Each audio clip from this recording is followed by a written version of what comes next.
One of crypto's great promises is super fast payments with super low transaction fees. And one of the most prolific cryptos that have lived up to these promises is Dash. Ryan Taylor is the CEO of Dash Core Group, and he joins us today to discuss this coin that's been around for many years now. We're in Miami for Miami Blockchain Week and spending most of our time, well, inside, which I guess that means we're not going to get much of a tan, but we're happy to be here, and we're happy that you're joining us for this episode number 357 of the Bad Crypto Podcast. 5, 4, 3, 2, 1, 0, ignition. Who's bad?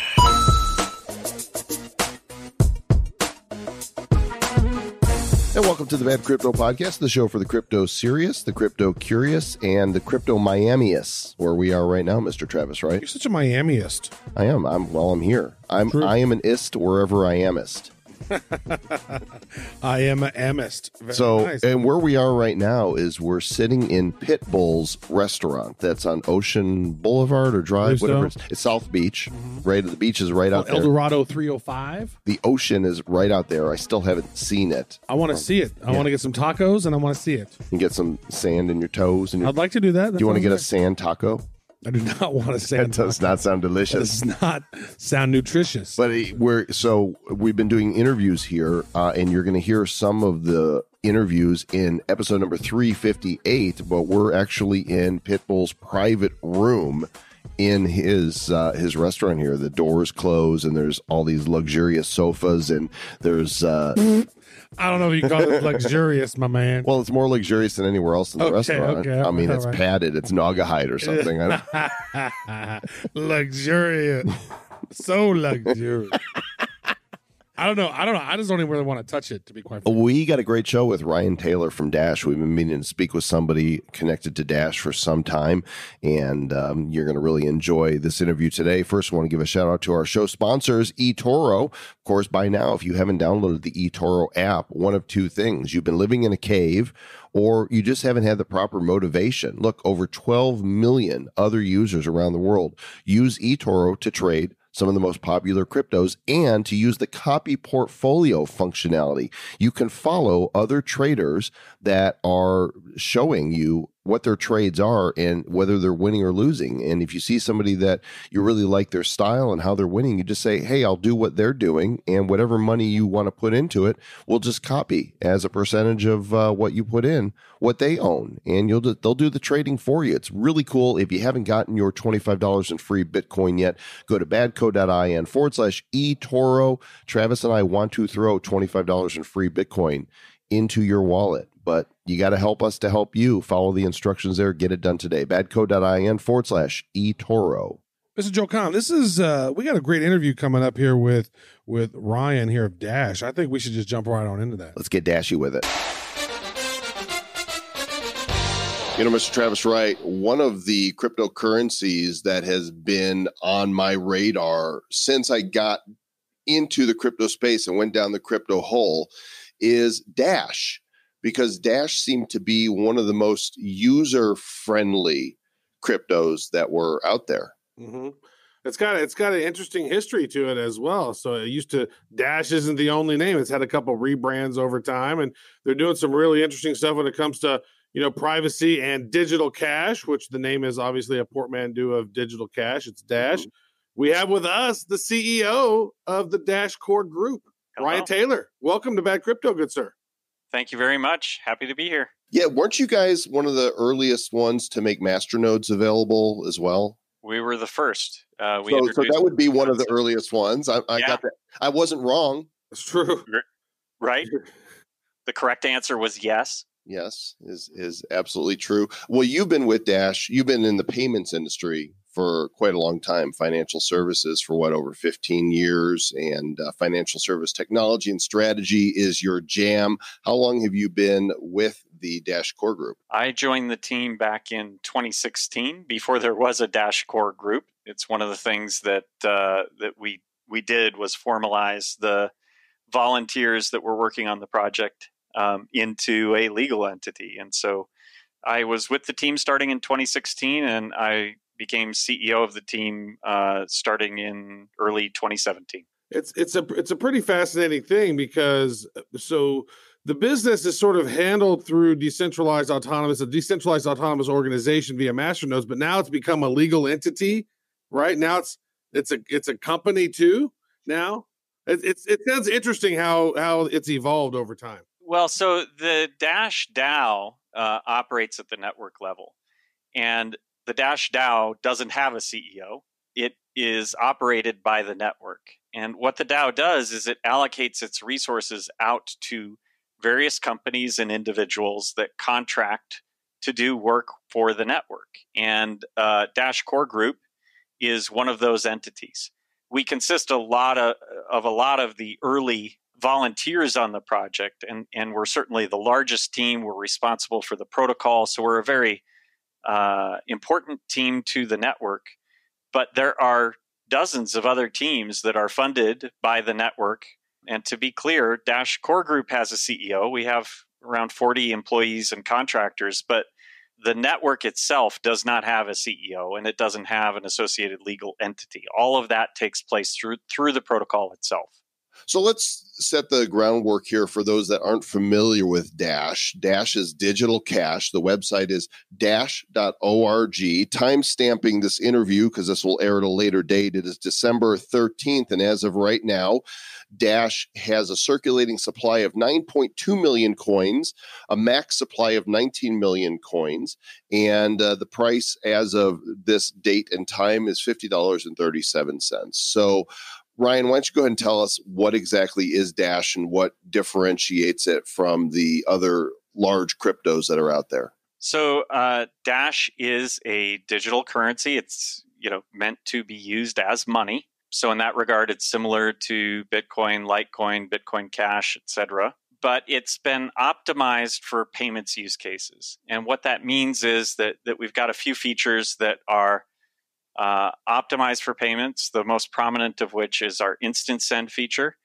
That basically allows a transaction to finalize within about 1.8 seconds. So it's as quick as a credit card authorization. It allows cryptocurrency to be used at the point of sale and for time-sensitive transactions that other cryptocurrencies just can't address. Those are double spend proof transactions. Not only do they lock in, but they are instantly respendable by the recipient. And so it really is state of the art in terms of the ability to settle transactions quickly, just like cash. And that's where our name comes from, digital cash. And it is quick. It is. That's what I like too about the name. But the name is Dash, and wow, like you said, a couple seconds, you're going to get that cash in your wallet. Well, you're going to be ready to go. Right? I mean, could you imagine it's Dash and you're like, waiting. This isn't very dashy. Oh, come on. I need a quicker dash. No, so it's good. So I find that it works pretty well. What is the technology that you built on? Because I know that in the past, if you look at the history of Dash, it started out as Xcoin in January of 2014. That was a fork off of Bitcoin. And then it was rebranded as Darkcoin. And it was used in some of the dark markets and stuff like that. Now it's been totally rebranded. There's nothing really going on in the dark markets, no payments. This is full on. You guys have had quite an evolution in the history of Dash. I mean, it's prolific. Yeah, we really started out with privacy as the primary focus. And in order to provide privacy, we invented a mechanism called masternodes. And masternodes essentially conduct coin join on our network for the users. And so that was the very first use case. And because of that, the people leading the project at the time made the decision to rebrand to Darkcoin. I would say that has proven to be it took a long time for us to get past that branding, because Dash is really for everyone. And a lot of other coins have integrated CoinJoin into their wallets. Bitcoin has, Bitcoin Cash has. Privacy is a feature that all cryptocurrencies share. It's just a question of to what extent and what technologies are used. Dash is a fully transparent blockchain, just like Bitcoin, but it leverages CoinJoin in order to increase the level of privacy for users optionally. And we quickly discovered that masternodes are good for a lot of things. You can develop all kinds of added layers of security. You can add features like instant send, where in a decentralized way, the network can very quickly reach consensus on an individual transaction level. We invented chain locks that prevent 51% attacks. We're the only major 51% attack-proof network. And the cost of attacking the network exceeds that of even Bitcoin, a coin many, many times our market cap. And so we've really discovered that there's a lot that you can do with these masternodes. The other thing that we invented was the first DAO. Dash has a functioning proposal system where anyone can come to the network with a proposal. The masternode operators vote on that, and depending on the level of support, the highest ranking proposals pay out as part of a monthly cycle. And so we have a functioning governance system overseeing it. We have a treasury system that allows for more than just mining to get rewarded, but other activities that benefit the network too. So if we need legal work or developers or marketing or anything else that helps the network to grow and succeed, those things are incentivized as well. And so there are many, many things that we discovered that we could do with this masternode system, and a lot of those use cases are even more powerful than privacy ever was. And so a rebranding was inevitable by early 2015. So we've been known as Dash since about 4.5-5 years. Yeah, and sure. I think it's a really smart idea to sort of rebrand that. What is CoinJoin? Because I'm not sure that maybe some of our people in our audience have not heard of that. I know I've not heard of that a lot. Maybe describe what CoinJoin is. It's a privacy-enhancing technique that can be applied to any transparent blockchain. And it's basically applied at the wallet level. For Dash, it's our desktop wallets that have this feature. And in other networks, there are solutions for mobile wallets as well. And the way that it works is that multiple participants combine their coins into a common transaction. My input, like coin pooling. Yeah, it's pooling together multiple participants into a single transaction. And by doing that, there's an added level of privacy because there's uncertainty over which outputs belong to which or were the intended destination for each of those participants. And so it just adds a certain level of privacy that otherwise isn't available when you're transacting on your own. The transaction itself remains fully transparent and auditable. Any third party can observe it on the network, but it does introduce a little bit of uncertainty over the source and destination of funds for the individual participants. And so you can see that certain addresses were paid, the amounts, you can see all of that information, but it becomes a little more uncertain. And so it's a simple technique of applying some privacy features to a transparent blockchain. Well, you guys have certainly done a good job as far as getting support out there. I mean, I'm looking at your downloads page, all the wallets that there are for Windows, Mac, Linux, lots of desktop wallets, lots of mobile wallets. In fact, I just downloaded while we've been talking the Dash iOS wallet because I want to see how that works and see if I can really, send a Dash like at the speed of 1.8 seconds, did you say? Then there's hardware wallets, you've got Keep Key integration, and there's ATMs that Dash is available at all around the world. It looks like there's hundreds of them already. Is that accurate? Yeah. I think we're probably well over 1,000 by now, if they're not all in there. But Dash is one of the most widely integrated cryptocurrencies out there. We're in a lot of the wallets, almost all of the major exchanges. We're in a lot of the services that, like brokerage services like Coinbase and Uphold. We're accepted in a lot of different payment type websites. And interestingly, Dash is often the first or second most used when it comes to a lot of these services. The reason for that is the great user experience, particularly at the point of sale. If you did download the wallet, question. This is an adoption question, right? This is because having all these cool cryptos and utilities and wallets and exchanges and ATMs, it doesn't matter a lick if we don't start using it. That's right. My hypothesis is that in the long run, you have to gain adoption. You have to be an asset that people use as part of their daily lives if you're going to be relevant. So we focus on adding to the usefulness of our network. That means adding new fiat pairs in new countries where people can leverage Dash for remittances, between various countries. It means ATM integrations. It means merchant and point of sale system integrations so that it's easy for merchants to accept Dash.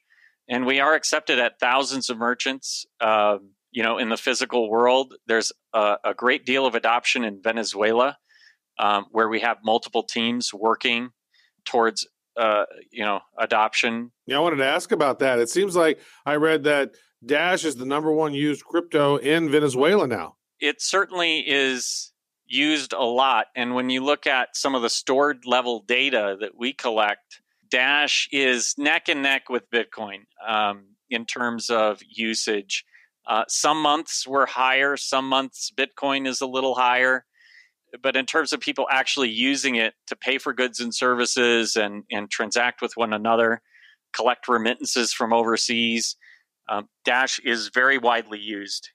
This is something I haven't seen, though. As I scroll down the page of downloads and wallets, there is Dash Text, which is really big in Venezuela and Colombia. So what, you just, with your phone number as the wallet, and you just send crypto to the phone number? Yeah, so it's a hosted wallet that leverages your phone number. And what that allows is us in the West, we're spoiled with our smartphones. But in developing nations, and particularly countries like Venezuela, where people are struggling with the downturn in the economy, not everybody has access to a smartphone. So you need other solutions. There's a great team out of Venezuela that developed the Dash Text solution. And you can actually walk up to a merchant. They give you a code. You text it to the number, and it will forward the transaction on your behalf to the merchant. And so it allows people with feature phones to be able to transact with cryptocurrency. So I'm going to do some math here because this is interesting. I saw earlier today, I was looking at my translation app of different currencies. It's a currency trader. And I saw that $1 US is worth 1,674,000 bolivars in Venezuela, right? Now, knowing the Dash is worth $50.41. So basically, one Dash is worth 84 million bolivar to them. That to me is unbelievable because inflation took place there. Socialism is going on there. What's the state? You said you got boots on the ground in Venezuela. What's some of the reports? What are you hearing about what's going on in Venezuela? Well, a lot of people into cryptocurrency believe that inflation is the reason why cryptocurrency will get adopted in countries with high inflation. And what we found is that it's far more complicated than that, especially in Venezuela. Consider the following. They have power outages. They have restrictions from their bank in terms of how much they can transact on their debit card in a given day. They have limitations in the number of zeros that they can enter into equipment that they bought long before the inflation started.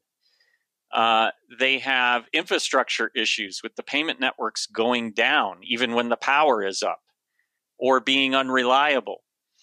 And so they face all kinds of payment issues. It's not just the inflation of the currency, although the currency being broken makes virtually all other payment methods broken.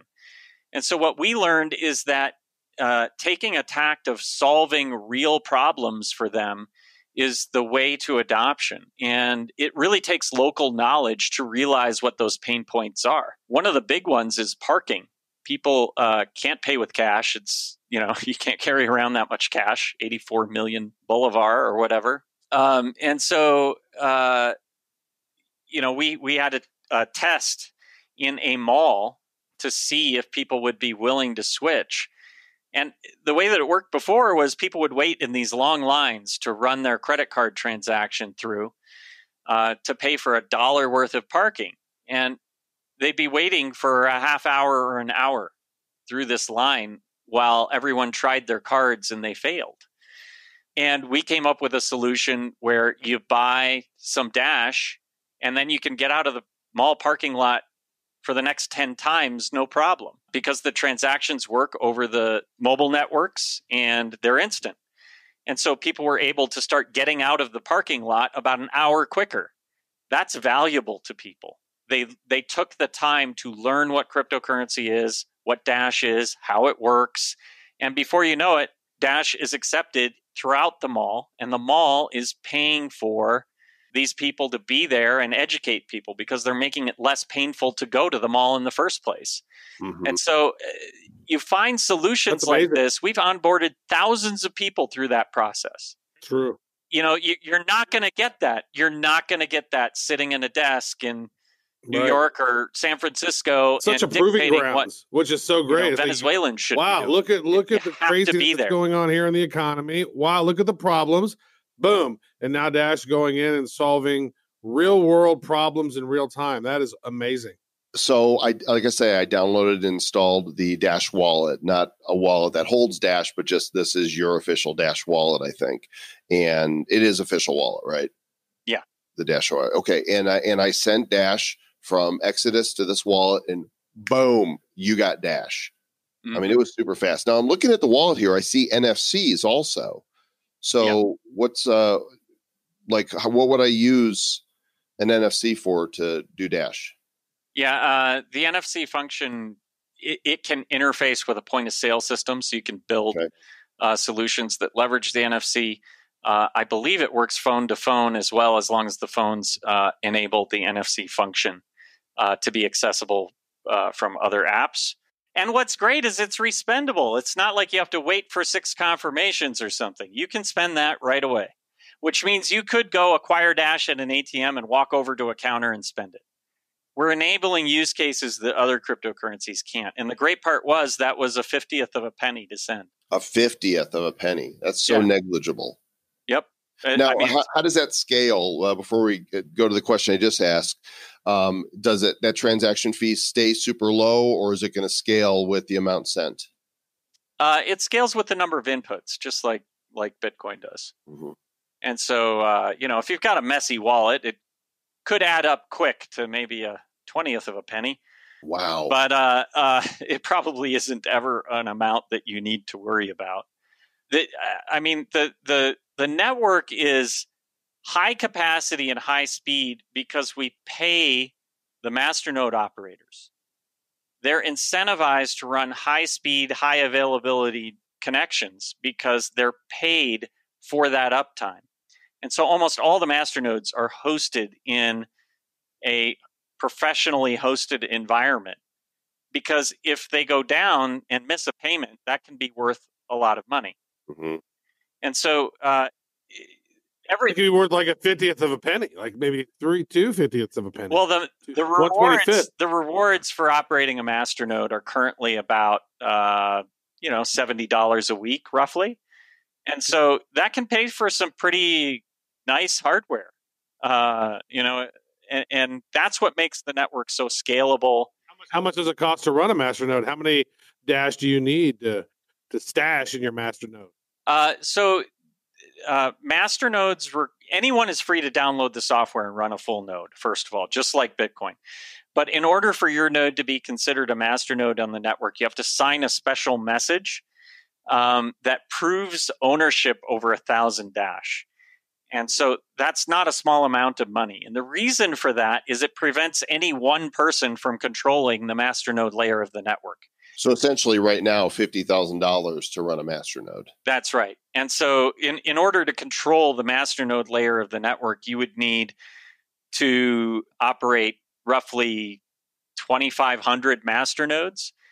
And that is well outside the reach of most people. And if you were to acquire that much Dash, I hypothesize that the price would quickly run away from you. Right. So it really provides a great deal of protection against any nefarious actors that might try to control that layer of the network. And that's what allows for all of these services, because we know that the masternode layer is diversely held. So right now, if you run a masternode every week, you're getting about a dash and a half, almost. Correct. So right now you say $70 worth of profit, but as the price of Dash goes up, and it's been over $1,000 per coin before. Mm-hmm. So just by having that, even though it costs 50 grand now to have that, you stash some of that Dash, and as the price cruises up, then that could be a good thing. So I want to ask you about this, because you have a unique model where people like, I think out of every transaction or something, some of that money doesn't it come into like the Dash Foundation, and then people can, like, if they have a marketing idea for Dash, then they got to submit a proposal, and then like the network votes on it and stuff. Like, what is that all about, and how does that work? So here's how the proposal system works: is we split our block reward. Most cryptocurrency networks, the protocol says no matter how high the price goes or whatever, it's all going towards purchasing more and more hash rate. And to us, that feels pretty silly. That's a bit like saying no matter how much revenue Visa gets, it's all going to plow that into greater levels of security, including tanks outside their offices, and they're not going to pay their employees. They're not going to pay for any of the infrastructure. The merchants have to pay all that themselves. It just feels imbalanced. And so what we did is we broke our block reward up into three components. 45% currently goes to miners, 45% goes to masternode operators, and the last 10% is set aside for treasury. The way that it works is once a month there is a super block, and the allocation of that super block that constitutes that 10%, that is voted on by the masternodes. And so they evaluate the proposals. Anyone is free to put a proposal up to the network. You guys could put one up if you wanted to. The masternodes evaluate those, and they vote on them. And the highest ranking proposals pay out as part of that super block. And so what it allows is for the network to fund its own development and growth. It's not dependent on third-party benefactors to provide for that. And so it also allows the masternodes to direct where that funding goes. It stops short of micromanaging my team, as an example, and telling us exactly who to hire and what decisions to make and which features to work on and those types of things. But it is effective at allocating resources towards effective teams. Most excellent. Well, and you guys have a lot of news coming out, as I mentioned earlier. Maybe you can hit us with a few of the high points that came from your December open house. Yeah, so we held an open house on December 7th. It is recorded, so if anybody is interested, they can watch that. And basically, we did two things. The first is we introduced the community to Dash Platform. Dash Platform is our next major release, and it is introducing a lot of new functionality to Dash and new functionality that other networks do not have. We are releasing that to a test net called EvoNet in the month of December. So by the time this airs, that will be out. Nice. Okay. They can find that on your downloads page? dash.org/downloads? Well, while it's on testnet, it won't be available on the downloads page. That's really meant for main consumer use. But we will publish the source code, and we invite participants to testnet to test it out, help us test the features, report bugs so that we can get those fixed and get it out on mainnet as quick as possible. We are going to be going through multiple testing phases. We have a testing roadmap that we published at the open house as well that talks about which features we're testing in what order because they build on each other. But basically what Dash Platform is and the benefit that it provides, it is a platform that basically allows applications to be built on top of Dash, but not like a smart contract would. It basically opens up the Dash network via a decentralized API and APIs allow developers to easily interact with the network. We're releasing software development kits to make it easy to submit and retrieve certain functions. And we're introducing something called Dash Drive that allows the storage of data associated with transactions. And so what this enables is anyone to build an application that stores the data associated with that application inside of the network and can access and interact with the network through developer tools they're used to, instead of having to learn. Is it actually going to be on the chain, or is it going to be like in IPFS? Or because like some of that data in that like what if they include a video? Like that could be big. Yeah. Or is there just limitations on the kind of content they can share? And how long is it going to be in the network? Because it could be really huge. Lots of questions there. Yeah. It's really meant for small pieces of data. And I'll give some examples of how this can be useful. There's nothing technically stopping you from storing a large file. It just wouldn't be the ideal way because it would be a very costly method. This is being stored on the entire masternode layer of the network. That's around 4,000 computers. It's being shared in a method similar to IPFS, and it's really its own separate blockchain from the main chain that only the masternodes would host. And so what it's really good at, though, is storing small pieces of information, say, associated with a profile or associated with an application. The first application we're rolling out is one called DashPay. And what DashPay enables you to do is create a username on the network, similar to centralized services like Venmo or something, where you can create a username. It's basically an account. You can log into that username from multiple devices. So you can have it on your laptop, you can have it on your mobile device, you could have it on your tablet, and you see the same information. I can then create a profile, my shipping address, my phone number, my email address, things I normally have to type in when I'm placing an order. And the way that it works is now application owners can send messages through the network. They can interact with DashPay. So a merchant could have Dash on its checkout page. I hit pay with Dash. I say, hey, here's my Dash username. It's Ryan. And boom, I receive a request on my wallet that says, hey, do you want to pay this and send this shipping address and your phone number and your email for a receipt? And I just say yes. And along with the payment, all that information gets sent through the network. I don't have to send that separately. That's like super PayPal. That's awesome. Exactly. So we're trying to take the friction out of transacting. Another application could be a invoicing app. I could create an invoice. I could associate that with a PO number. I could send a payment request to you, and then you could settle that separately. And we would both have access to that record and be able Somebody could create a company called Dash Books and use your protocol that you have there built in to create an invoicing and tracking system on top of your protocol. Yeah. And what's great is the compute takes place outside of the network. So unlike smart contracts where you have to pay gas to have your contract execute, these run the applications on your local device. And because of that, we're not introducing unstoppable code.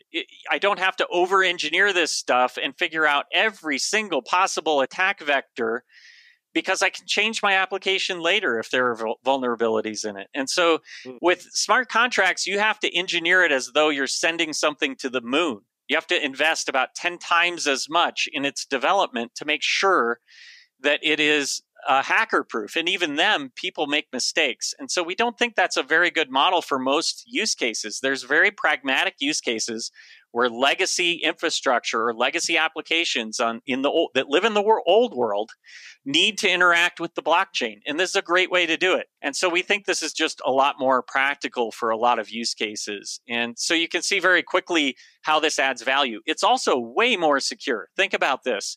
If I try to interact with you via Bitcoin, I have to get your address from you, which is subject to man-in-the-middle attacks. So I have to verify it over the phone to make sure that your email wasn't tampered with. And I have to repeat that every single time unless you want me to reuse your addresses. That introduces security concerns. It introduces friction into the process. It makes it more difficult for us to transact. And it leads to address reuse, which is not good practice. And so all of this will be coordinated in the background. If you and I are contacts and I share my contact information with you and you accept it, we're now contacts within the Dash network, and we can transact with each other using our usernames. We will no longer see a cryptographic address. And, nobody needs to see under the hood. Nope, This is that's just more how this stuff should mainstream. work. That's mainstream adoption. Simple address. I mean, could you imagine if we still had to go to websites by, typing 192.150.3.64, right? No, there's a DNS server that masks the IPs. So let's go ahead and look to the future, Mr. Ryan. What's next for Dash? Where are the opportunities? What kind of what impacts do you think that stable coins like Libra might have? Prognosticate for us, good sir. Well, I could go two directions with this: one for Dash and one for the market as a whole. Well, let's start by Dash and then the market as a whole. We're multi-directional here. Yeah. Well, for Dash, I think 2020 is going to be a big year. We've been working on Dash Platform and Dash Pay for a really long time, and we're really excited to get it out to the market. I think that it's going to dramatically improve our adoption rate because as we've introduced new features, our adoption rate has actually grown. The number of transactions on the network has been growing every single quarter over the last year by at least double digits every quarter. We've outgrown Bitcoin, Bitcoin Cash, Litecoin, all the major coins that are very similar to Dash. We've consistently outgrown their usage. But I think that when you introduce these user-friendly features and the ability of developers to start to easily integrate the network, that's only going to accelerate that further. And so I'm really excited to see what happens to our growth rates on the metrics that really matter here over the next year. We've also kicked off a really interesting discussion on our network economics, and that really kicked off in earnest today. We're interacting with our community in order to improve Dash's features as a store of value. That's probably a whole nother episode in and of itself if we were to get into it. But there's some exciting things happening on our forum, which is dash.org/forum, where we're kicking off today the conversation. By the time this airs, we will have had a great deal of debate about the future direction for those components. And then I think for the market as a whole, I think I've been a critic of Libra for a long time. The day it came out, I had a very unpopular opinion at the time, which was Libra wouldn't launch on the timeline that they said. And when they did launch, it would be heavily crippled. And I cited regulatory issues and the exit of some of their partners as the cause of that. And of course, all of those things have come true. I don't think that Libra is going to launch within major markets within the next year. So I don't think there will be much happening there. I do think they'll get a couple of obscure countries to accept it, and they'll experiment with it there. I'm not sure that there's an appetite for this type of product that mixes together essentially a bunch of different currencies, but we'll see. I think if it has a chance of adoption, it's going to be in obscure third world countries where things are so bad that people are clamoring for a solution like this. But I don't think Libra is likely to get off the ground in the way that they envision anytime soon. And then I think, obviously, the thing to watch for me is what's going to happen around Bitcoin's halvening event. I think there's a lot of opinions as to whether or not that's already priced in, as to whether or not that will create another hype cycle, whether or not that would spill over into altcoins or not. And I just think by mid-year, it's going to be one of the most fascinating years in crypto that we've seen. So do you personally, obviously not as a financial advisor, not trying to hype a coin, do you personally think that just the hype cycle alone is going to be a self-fulfilling prophecy? I think it will. I think that there's enough history to point to be convincing to people that there's likely to be an event. And if people anticipate there will be an event, then there will be an event. It means that sellers would be less likely to sell even if the price were to run up. And it means that buyers would be more interested in buying it. And frankly, I don't see a lot about Bitcoin in mainstream media these days. I don't think it's on people's minds yet. But this could be a story that is picked up by mainstream media by the time the halving event occurs. And if that happens, you're talking about extending Bitcoin awareness and cryptocurrency awareness pretty dramatically right around the event. And to me, logically, when you get more exposure, it's more likely that the price would go up. Right. The media is going to cover it. There's no question. It is a major event. There's no doubt about it. So, and I tend to agree with you. And I think it's going to take a lot of people by surprise when it happens. I think it's going to be one of those things that it bubbles up and then boom, here we go again. Yeah. I don't see a scenario when it's already baked in, because you talk to people on the street, you talk to average, individuals that have a normal job and don't live in this space, and they have no idea. What's the job you speak of? What is that? Can you? I don't know what that is. Yeah. I have a question around this. So this is, for one, I have a statement. So keep in mind, folks, there's 19 million of these tokens. There's less amount of these than there are in Bitcoin. Bitcoin right now is worth $7,000 something. Dash at one point, and about 2 years ago to today, actually, Dash was almost $1,500 if you look at the scale. Now it's at $50, and they've been having their heads down and working and building and growing and making Dash even better than ever before. So I just keep that in my mind when I'm talking with you and hearing what you had to say, because that's interesting. Another thing I would just say is, how do merchants join this? Because it seems to me to be, here's my username, boom, and now I'm able to save you my crypto. How are merchants able to easily utilize your service? Well, when we introduce Dash platform, we're planning on introducing merchant tools shortly thereafter. Today, merchants can integrate Dash either by hosting their own solution. We're integrated into BTC Pay server with instant send enabled in there as an example. Coin payments, I think, as well. Yeah, coin payments. If you go to dash.org and go to our merchant section, there's a whole list of tools that are available to them.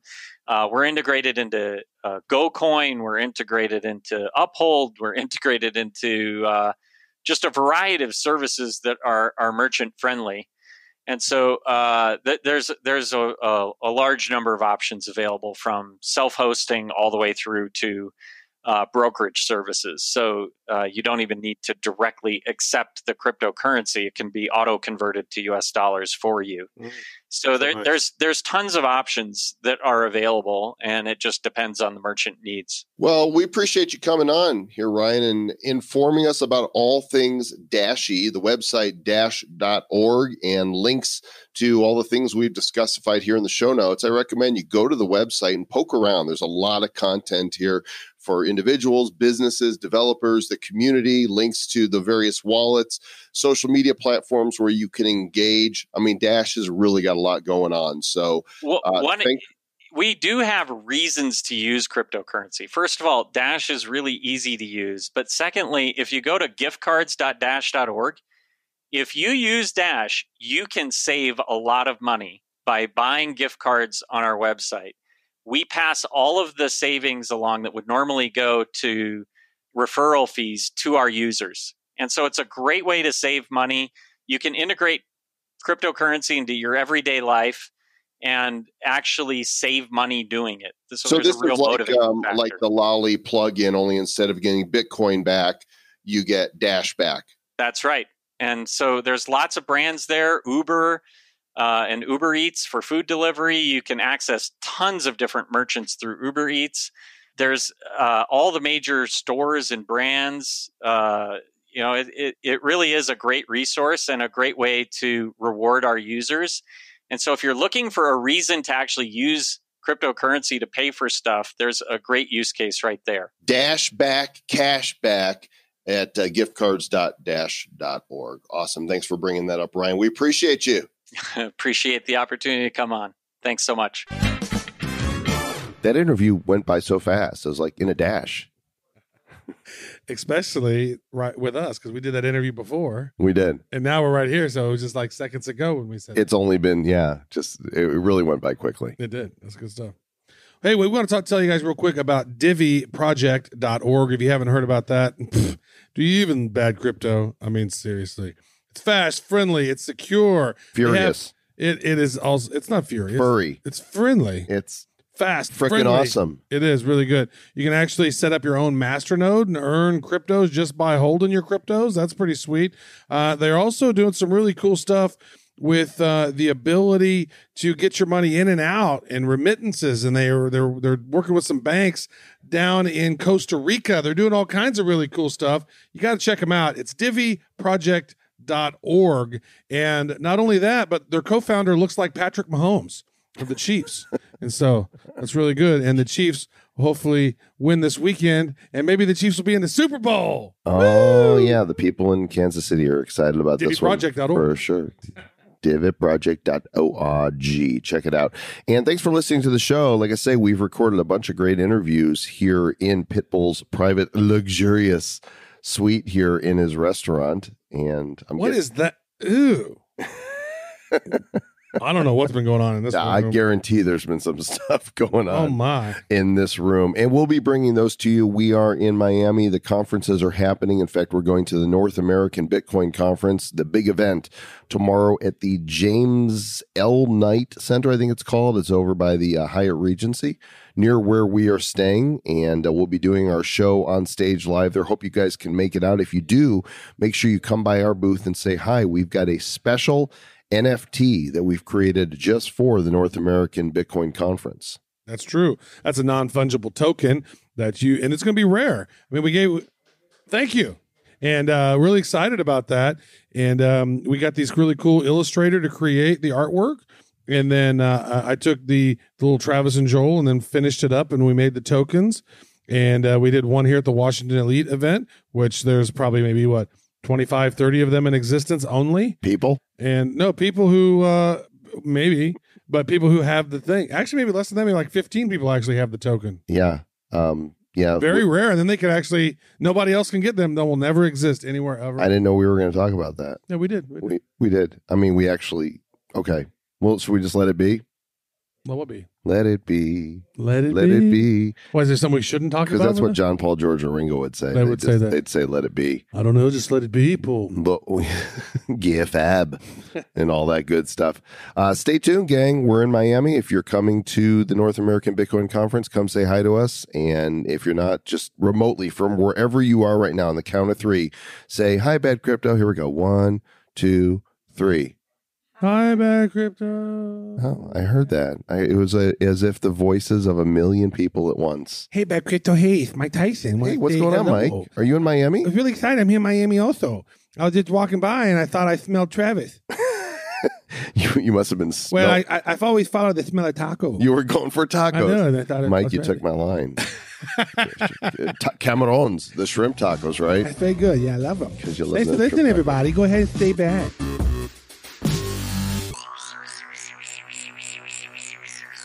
Who's bad?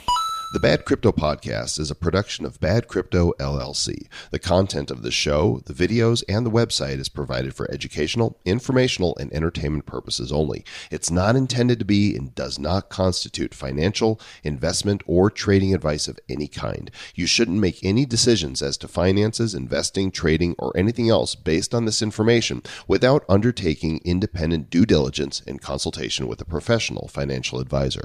Please understand that the trading of Bitcoins and alternative cryptocurrencies have potential risks involved. Anyone wishing to invest in any of the currencies or tokens mentioned on this podcast should first seek their own independent professional financial advisor.